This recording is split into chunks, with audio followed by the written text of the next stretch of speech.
Coaching centres में नए कोई टीचर है, मान लो 5-6 टीचर है, अब कुछ तो पहले से ही थे जो एक्सपीरियंस टीचर होते हैं, और कुछ ऐसे होते हैं जो नए नए आते हैं। नए क्यों आते हैं? क्योंकि जैसे कोई नया कोचिंग सेंटर खुल गया, और जो कोचिंग सेंटर्स के टीचर होते हैं वो सिर्फ पैसे के ऊपर डिपेंड होते हैं, जहाँ पैसा ज्यादा मिलेगा वहीं पे चले जाएंगे।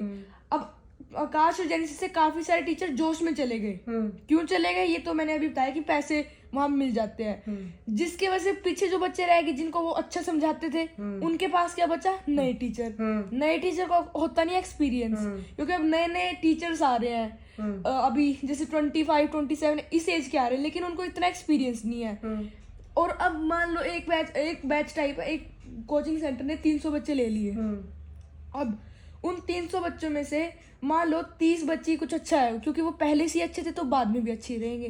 तो वो 30 बच्चे अच्छा कर रहे थे, एग्जाम भी उनके अच्छे आ रहे थे, तो वो धीरे धीरे क्या करते हैं, उनका एक अलग बैच टाइप बना देते हैं। फिर उनके ऊपर जो 6 टीचर उनके बहुत अच्छे होते हैं, जैसे एक्सपीरियंस होते हैं, जो बच जाते हैं किसी भी कोचिंग सेंटर में, उनको उनके ऊपर लगा देते हैं। उनकी तो होती है पढ़ाई, और 250 बच्चे जो बचे उनके साथ खेलते हैं सिर्फ बिजनेस।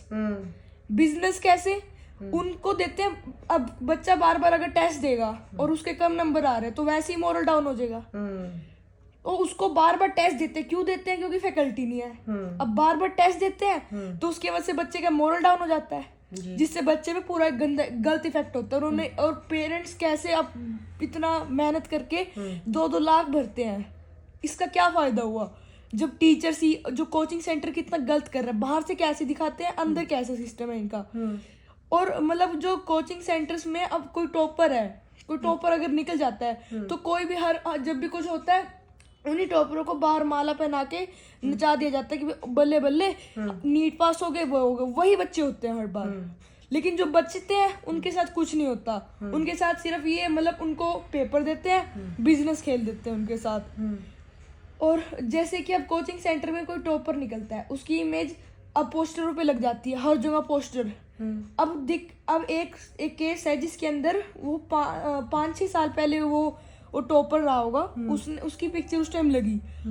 अब वो उसने दिल्ली में उसने बीटेक कर ली, उसकी प्लेसमेंट भी होगी अच्छी जगह, लेकिन आज भी वो वैसी बच्चे की शक्ल में अपने टॉपरों की जगह जैसे आकाश में पोस्टरों पे लगा हुआ है।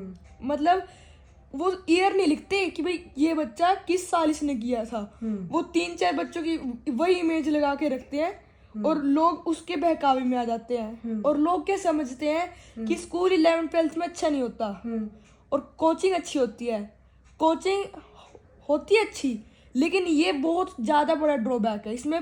पेरेंट्स पैसे तो दे देते हैं, वो ये नहीं देखते कि भाई कैसे अंदर क्या सिचुएशन है, बच्चे के ऊपर क्या बीतेगी। अब टीचर्स नए नए आ रहे हैं, बच्चे तो नहीं बदलेंगे, क्योंकि बच्चों ने तो पैसे दिए। अब उनका तो लॉस हो गया ना, जो उन्हें पहले अच्छे से समझ आ रहा था, अब कोई और टीचर आ गया है, अब उन्हें दिक्कत तो होएगी। अब बच्चों की यही दिक्कत वो दूर तो कर नहीं सकते। ऐसे करके बच्चे मोरल डाउन होते होते बिगड़ जाते हैं।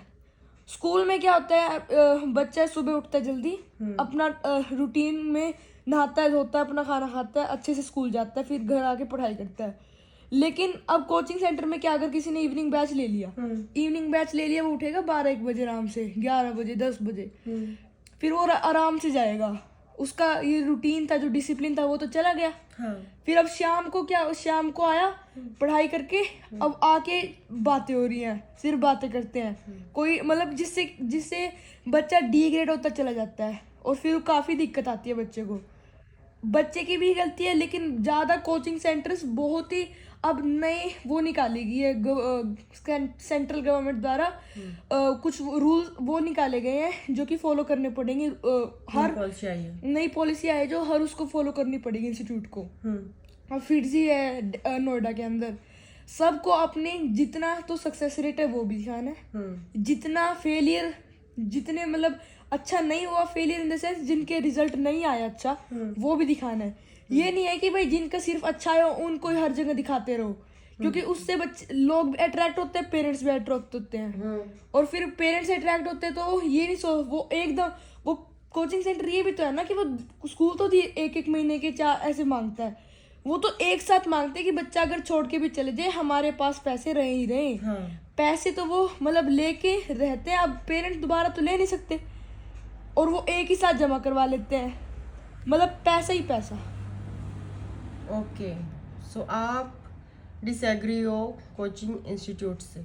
मुझे ये पता चला है। ये बिल्कुल सच्चाई है जो आपने अभी बताई है। ठीक है, आप नाखून मत खाइए। Thank you.